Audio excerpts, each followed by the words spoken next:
come up with was, let's grow lettuce instead of corn. And that sounds like it's a tough thing to think about when you're like, think about any business you could possibly start, and that's the most creative they could get, but that's really important to understand so that you can help figure out how do you overcome that and how do you help show them other things that can build more value in their community. The third week, once we kind of pulled everything together in terms of understanding what pieces needed to be in place, we finalized the incubator design and presented it.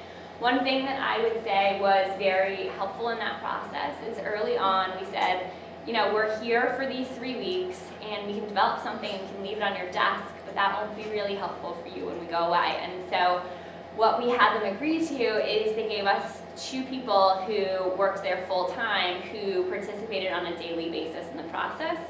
And it's something you might want to think about on your own projects, in that if you get one of them in the room, kind of your war room, working with you day to day, they kind of own the process, and if you can make them believe that everything that you come up with is actually their idea, they'll own it and they'll bring it to the organization, and things will happen. We used to use this technique when we were just doing consulting, like management consulting. When you go inside a company, everyone likes to think that they have the next great idea, and if you can just help them through that process, your goal is for that organization to succeed. And so if you can think about ways that you can really engage the people who will be on the ground when you're gone, that can be really helpful to making sure that your work gets implemented and doesn't just sit on a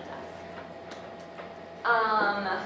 Let's see here. We also tried to throw in some fun team building things, so you guys can think about that for your projects.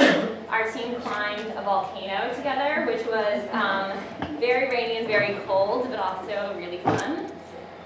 So to the extent that you can throw some fun cultural things in there, I think everyone enjoys that. Let's see. So that's kind of at a high level what we did. The things that were really important, again, are just figuring out who makes the decisions and how do you involve them and at what level is appropriate. I think another thing that's helpful is to get from them all the information that they have up front, and make sure that a lot of projects I've been kind of reading through on what you guys will be working on, and I've seen a lot of it is we're going to improve this marketing plan or improve this fundraising plan. Something that's really important is get all that information so that you don't finish the project and they're like, oh yeah, somebody actually did something just like this a couple months ago, because it happens all the time, and you don't want to feel like you wasted your time. So just really make sure that you push them and push them in as nice a way as possible to make sure you really have all of that so that you can make your time really valuable. And then along those lines, think about the types of resources that you might need ahead of time while you're down there. So if there's a particular professor, or if there's a center at Penn where their expertise could be helpful for you, in the experiences that I've had, everyone is really willing to help out. So to the extent that you can identify those resources now and have those conversations and say, hey, I'm going down to Mexico and I'm working with this organization that does these internet cafes, and here's what we're trying to do. I know you have expertise in this area. If we're in week 2 of the project and I need to call you for some advice, can I do that? Or if you can talk to them ahead of time. I mean, these are just things to have in your back pocket so you can make the best use of your time. And other things that were really helpful, I think just talking to as many people as possible and really making it very local. I think what you might find is the solution that you think might work if this project were in the United States, it will be a very different solution than what you would come up with for that particular region. So really taking the time to understand the mindset of the people, where they're coming from, and how you design something that fits their needs will be really helpful. And for us, it was invaluable because we started going down one path and then quickly realized it just wasn't going to work for the community. And so we had to kind of rethink things, and if we had thought about that a little bit more ahead of time, we could have saved a little time. And that is that. The last thing I'll say is just really clearly define your deliverables and be very careful about the scope of your project. Organizations like the ones that you're going to go work for, I'm guessing, will see that you're incredibly capable individuals and they'll want to give you everything in the kitchen sink to work on once you're there. And so I'd be very careful in outlining, here's exactly what we're going to do, here's how long we think it'll take us, and here's what we're going to give you at the end of the project. And that way you don't get stuck where they're giving you more things that you can do, the things you're delivering aren't exactly to the caliber that you'd like them to be just because you're sort of out of time. So just to really like iron that all out front, and then you can just work towards those deliverables that are set up in stone. Questions? Yes? Last week we went to another thing and they said, I got the impression that like 3 to 4 weeks was like a short amount of time to do a project. Yeah. And so like I'm on a similar project like this, so do you think it's like a really short time, or and like do you have any tips to like make sure we use our time wisely? Yeah, it's an incredibly short amount of time, and I actually have that question for a number of teams in reading through the project descriptions.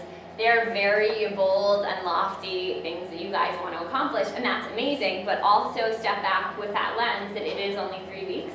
And so I think the most important thing is to be very clear with the organization up front what you can realistically accomplish in 3 weeks. So that's why Marina continued our project, because in 3 weeks we could understand the community that we were living in, that this incubator was going to function in, and we could say, okay, we can put together the high level. We've identified a space, we've identified the funding, and we put together the whole board of advisors for them. We put together all the documents, so how do you apply, who's applying, how many people are we taking, so that whole structure. But we couldn't do a marketing plan for it because there was no time, and there were a lot of things that we couldn't do. We couldn't develop all the training materials because training materials take a really long time to develop. So we said, here's what your training materials should include. Here are some resources you can draw from. We don't have time to do that, but what we want to give you, we want it to be top quality. So just being really honest with yourselves and the organization. If they're, like our organization was great, they were literally working with us every single day to figure out how do we set this up, but if they're a little more hands-off, just know how to build that in, and we can talk a little bit about it. If you're the incubator team, yeah, we'll talk about it. I'm happy to share like all the deliverables we worked on so you can see an idea of what those look like, but just be really careful in the scoping, because 3 weeks is a short period. Yeah? I guess going along with that, when you have such a short amount of time with these lofty goals, how do you measure your impact, especially when you might get there and what the organization wants you to do changes? So just looking at from evaluating your own impact from a club perspective. Yeah, I mean, looking at it from a club perspective, we don't do a ton of retrospective, like what did this project accomplish. It's really kind of held at the team level, which is like a for better or worse kind of thing. I would say that when you go into the project, just be comfortable with the uncomfort that you know that things are going to change. So that's like, I think, tough for a lot of people to just walk into something knowing that they might ask you to do something else. And I think just make sure that you break it down into manageable chunks to say, like, in 3 weeks, could I honestly put together something that is worthwhile for them? And I think also gauge the level of involvement they're going to have. So for us, it was invaluable to have literally 2 of their people sitting in the same room with us that we could constantly ask questions to, so that they own that process. And when we left, we knew that they had all of our research, they understood where we were coming from, they helped design the system, and they could continue. So just think about those types of things, like they're the right questions. How will they implement it? And think about the people and the documentation and whatnot that you'll leave behind, and just break it down to those small levels. And I would actually like to add to that communication pre-departure is extremely important. So I got very lucky because I was working with somebody from the university, and he actually put together a whole project plan, by date. What are we going to do when? What are the key players that we have to meet with? And that was great because that's something that we both continued balancing out for like a couple of weeks prior to me leaving. And then I got there, and even though, of course, as always, the scope did change and alter, and some people couldn't meet with us who were supposed to meet with us, but like overall, at least you have an idea of what you're going to do. Because, for example, I don't know about you guys what your timing for the project is, but we have some projects going on in May and some in August, right? So for my team members who are planning their project in August, I'm always saying, don't have your last email with an NGO be like, you know, while you're still at Gordon in May, and then, oh, hi, we're going to be arriving tomorrow, so, you know, and it's already August. So always keep that communication going, and that way both you and the person that you're in contact with, you both are going to be comfortable, even if the scope does change with it, which it most likely will.